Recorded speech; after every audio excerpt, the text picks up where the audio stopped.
কেমন আছে?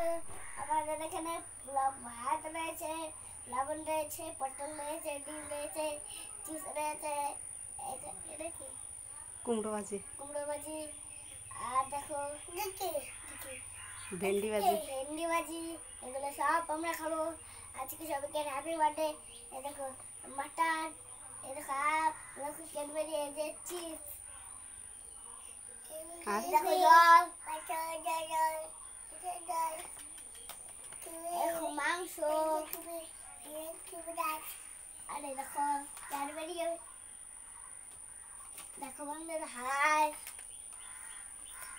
দেখো, হাই বন্ধুরা, আমাদের আশীর্বাদ করে বল আমার ভাই যেন অনেক বড় হয়। আমার ভাই যেন অনেক বড় হয়, আশীর্বাদ করে একটা ভালো মনের যেন মানুষ হয়। একটা ভালো